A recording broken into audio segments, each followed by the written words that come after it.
Hi, everybody. Thanks for joining the fifth episode of the You Better Me podcast.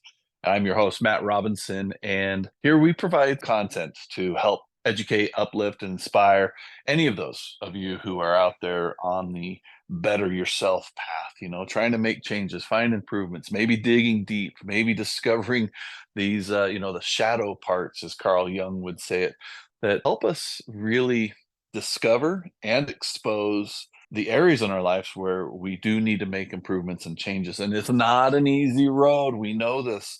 And for those who are on this path, sometimes you have to uncover dark spots that you've been trying to hide from and numb out from for most of your life. It's very common. I think most people or many people are going through it. And that's what we're talking about today. My guest is Casey Crossman. And we are once again talking about, how do you and when do you finally see the need to heal, especially from whether it be childhood traumas or manifestations of, past experiences that haven't done us good, that have been sitting inside of us dormant, wanting to be healed. And so let's start there. Something that you have said that echoes with me a lot, Casey, is how do we get to the point where we actually want to change? How do we do that? Because I mean, there's still things I want to change. Looking back at when I wanted to start changing, I'm looking for that how. Where's that moment? How can we reach people the best? How can I help myself the best? What is that how moment? And you keep saying we have to suffer enough. We have to go through so much pain. And what does that look like from your world? What did you go through where you finally said, I've had enough pain, time to change this around? Yeah, Matt, I do truly believe this. And I think that threshold is a little bit different for everybody. I think that our emotional container inside of us, that where we stuff all of our traumas and our tragedies and our hurt and our issues is, I feel like we have different sized containers, within us, just like we all have different sized bodies and whatnot. So it's an individual thing, in my opinion. We have to suffer enough, right? When we get to that point, we'll know it because, we'll just automatically, subconsciously, whatever, start looking and seeking help and answers. I just believe really it's when the pain becomes truly unbearable and you want something better. There's something better. You can feel it in your heart of hearts, and you start to reach out. But I do believe it's different for each person. And so, that exact thing or moment or, whatever, I can't speak for everybody. For me, I mean, shit, for me, it took 30 plus years. But I was in a place where I had almost accepted this shitty life, accepted feeling like shit, accepted, that something shitty was going to happen every day, and that I was going to have panic attacks. And that was just who I was and the way it was. And definitely I was wrong. And I thank God I was wrong, because that wasn't living. I was not living my best life. But also looking back, and I've said this before, my trauma or my shitstorm, in life that I had accepted is and was my blessing in life. I just couldn't see it at the time. It taught me everything I needed to know to get where I am today. It made me strong. It empowered me, and I didn't realize that with every panic attack I was getting stronger. I felt like I was getting weaker. I felt like it was tearing me down further, and I was getting closer to death each time. But now looking back after healing, it didn't. It built that grit and resolve and strength within me to get me where I am and make me who I am today. So, I guess in that, for anybody out there that is listening and that is going through hard times right now, and it seems very, very dark, and it seems like there's no light at the end of the tunnel, and it seems bleak. I know I was there. Trust me. I mean, you have to believe, though, you can come out of it, and you will come out of it if you choose to. It doesn't happen quickly, but it will happen. with the right steps. So, we've covered a lot of this over the last few episodes, and that's okay. I'll keep repeating it, scream it to the mountaintops, because there is hope. You feel like there isn't, I assure you there is. That's my take on it. I keep thinking about these different people out there. Obviously, if anybody's out there still listening, you're either, let's say, a friend, a family supporting us, paying attention just because, you like us, or you like what we're doing. You've supported us for a while. You've encouraged us to get this going and record things. Or maybe you're someone who is checking this out because we've hit a few of your buttons.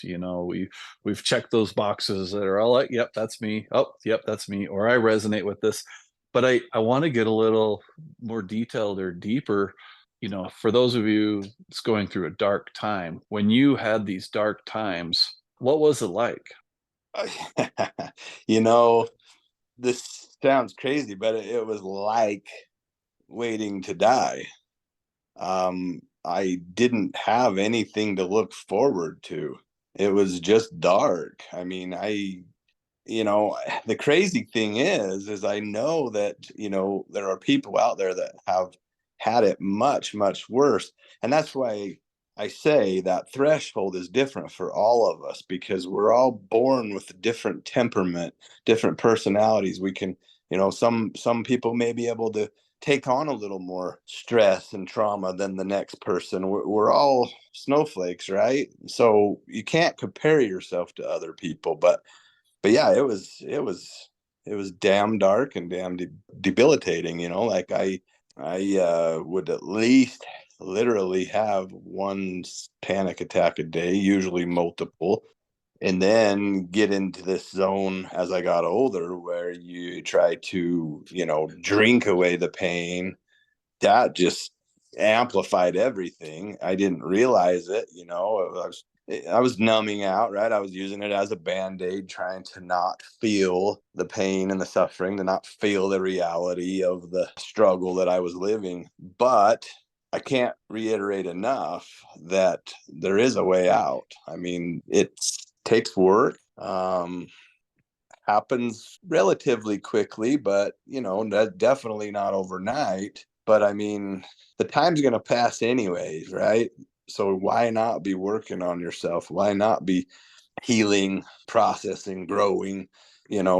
Next month will be here regardless of whether you're working on yourself or not. So do we want to be two steps further ahead, or do we want to still be sitting in this shit place? And that's the question you got to answer. And, you have to be ready to take that step and to make that move. And, you have to be brave, because you do have to face some fears, especially when you're healing traumas and processing all of this stored shit.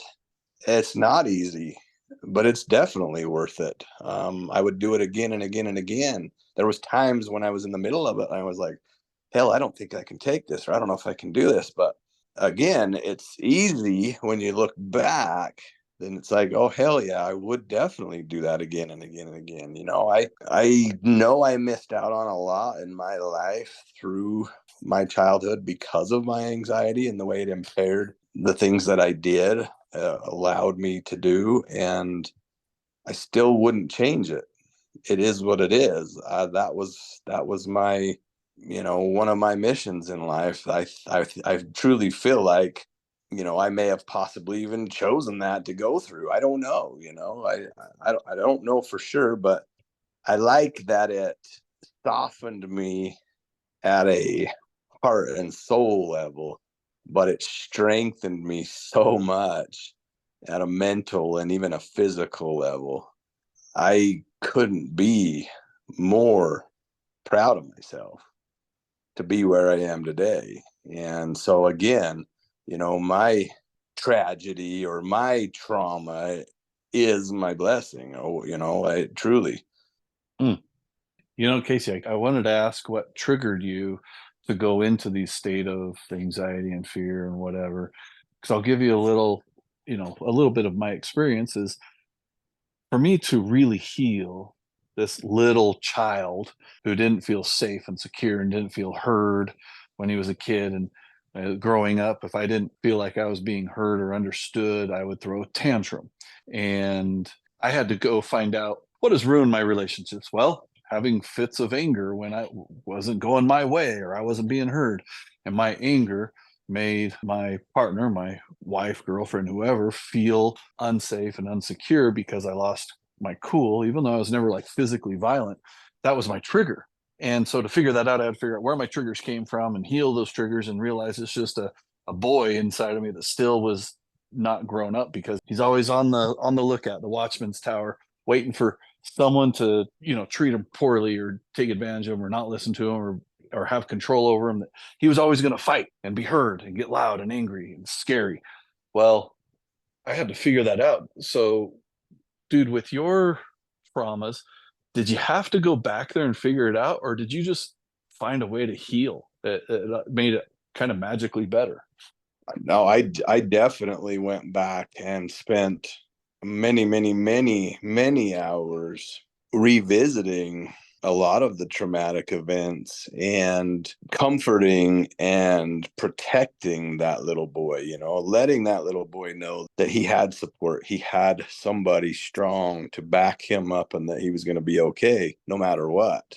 Holding him and hugging him and, reassuring him that look at yourself now 30 plus years later, you're good, buddy, and I'm here for you, and let's work through all these things. This can't hurt you. You're going to be just fine. I love you. I would hug myself, the little me, right? I would hold him on my lap and build him up, tell him how strong and amazing and beautiful he was, and how proud of him I was, and that, I'm sorry he had to go through this, but it is making him stronger. And though he can't understand why he's going through it right now, it will make sense when he's my age now. Mhm. And it's truly healing, I think, and profound. I mean, I would cry for 10, 15 minutes uncontrollably sometimes when I was done or even during, which, as a man, especially, you're not supposed to cry. That was another reason that a lot of things get stuffed is, if you're going to cry or you want to cry, I'll give you something to cry about. That kind of shit we all hear from our parents, right? Like you're not allowed to express your emotions as a child very often. And the parents that do allow their children to express their emotions, I commend them, because that's not what society taught. But children don't know how to properly control their emotions. They're still figuring it out. They're learning, right? They're growing every day. And so they don't know. They run off of how they feel. And, so whether they get frustrated or angry, sometimes even sad, I mean, that, whatever, all those things can just resort or lead to a child crying. And they need to let it out because crying is a source of release and it is good for us. So, I mean, I think the more you tap in and tune in, connect to your inner self and your soul, you really start to soften. And there's at least a couple of things every day these days that make me cry. At least a couple little blurts of bouts of sadness and some tears, but it feels good now. It's a good cry. It's a good feeling. Yeah, it's very important, I think, to go back to your childhood. You do need some direction and some guidance, and I think some tools before you just jump on in with both feet, start squaring up against your demons. And I had that support, and I think you had that support, or at least had spent the time to learn some coping techniques and things like that before going back. And that's one of my intentions, is to help teach people this so that they can heal and release these traumas and then move forward in their lives. I think you really sparked something inside of me, and it comes out as a question: how much of a victim can you be? Of course, nobody wants to be a victim. Nobody wants to have a victim mentality, but is it okay to be a victim, or how much accountability do you really need to take? over all of this? What's your experience with that? Take that a little further. Help me understand the question you're asking. All right. Well, it's all based on, for me personally, I have viewed me and my life as, well, why is my life the way that it is? And I could say, well, I was a victim of these experiences as a child that caused this fear and pain, whether it be mental, physical, spiritual, emotional. And these things have sat inside of me, whether it be, trauma is caused by a sense of lack of control or being, controlled, or not being heard, or not being safe or secure. And that's usually at the hands of someone else, or at the hands of ourselves. We create a situation where, we're not safe or secure, self-caused traumas, or traumas being caused upon us, like rape, or let's say physical abuse, mental abuse, emotional abuse as children. When you have no control, you're a victim. You are literally someone being acted upon. And I have, even in my adult years, dude, even in the past handful of years, I have caught myself trying to blame other people for some of my circumstances. And it wasn't until I finally agreed, I will assume 100% accountability for my life. Right now, where I'm at, I will assume accountability that I was either in a situation that either I allowed, or I continue to allow in my head and my heart and my body as I'm storing it, to try to feed some bullshit story that someone did this to me, or I can't believe she did this, or I can't believe they did that, or we feed these stories from two perspectives, in my opinion. And this is just me. This Well, is and I what I think figured out for me. no, and hey, we're all entitled to our opinion no matter what, right? And I do think, in my opinion, that there are a couple of different types of victims, and there are some cases where people truly are victims, right? They did not choose, well, they didn't may not have chosen to go through what they went through. Now, I have a belief that we choose the experiences in the life we're going to go through before we even get here. That's my personal belief, and so I have a different view on that. But somebody that's heading home from the store and they get abducted and then raped or something bad like that, they're definitely a victim of a, Sure. and they definitely are going to have a trauma from that they're going to have to process and release at some point in their life, because that incident will continue to affect them if they don't. Mentally and physically, assuming the role of being a victim in life, period. We all know people like that too, right? Like, no matter what happens, it's somebody else's fault. It's, poor me, I can't believe, this and that and the other. I think that victim mentality becomes addictive to certain people, or they just settle into it, and they're a victim no matter what's going on in their life, which a lot of it is false learned behavior or poor learned behavior. Those cases, I say that, bullshit. Like, me or you know better in a lot of cases at this point than to now be a victim. I mean, could we still be a victim of something? I guess I would say yeah. But most things that I thought I was a victim of before I learned these traits and things, I would know better now. We do create, on a high percentage level, our lives, right? Like you said, we put ourselves in different situations or scenarios, and then something bad happens where we knew better in the first place. And had we not put ourselves in that situation, then this wouldn't have happened. And so we really have nobody to blame but ourselves in a lot of situations. So that's I guess a tricky one. And there's a fine line there. A lot of people would believe that no matter what, you set yourself up for what has happened to you, be it something really tragic, like we discussed earlier, or not. A lot of people believe that we manifest bad things through our negative thoughts and negative energies. And I'm still personally working on understanding that and trying to get there. So I would love to hear somebody's opinion on that feels like they already have it figured out. Right. That's a Well, deep.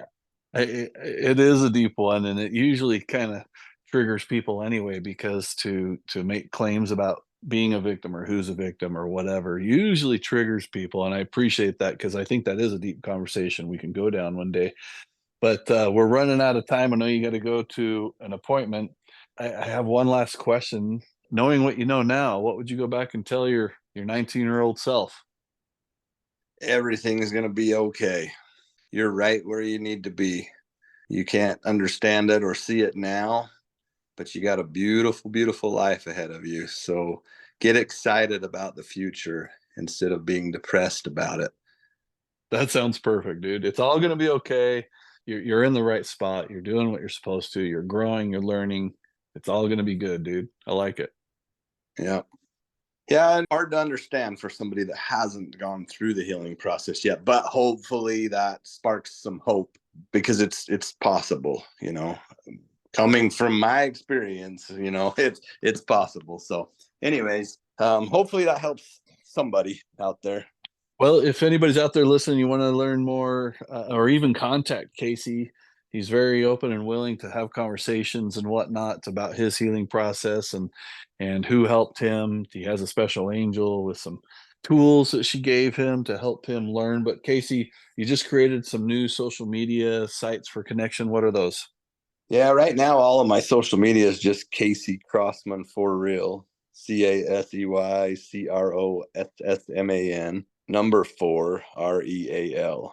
So you can reach out on there or check out some of the stuff on there, and yeah, in the meantime, I'd love to hear from you, and would like to know what kind of information people want or what questions people want. Maybe we can do a some form of a live event sometime where people can chime in and ask questions off the on the off the cusp and go from there. I dig it. Well, everybody stay tuned because I know Casey has a list of people that he wants to get on and have conversations with about different forms of healing and trauma and all of that. So, Casey, we're going to do this again next week. Is that right? Yeah, let's do it. All right. Well, that's it for us, Casey. Thanks, man. I always appreciate these calls. Yeah, it's always a good time. I appreciate it, man. You have a good day, everybody. All right. Take care, everybody. See ya.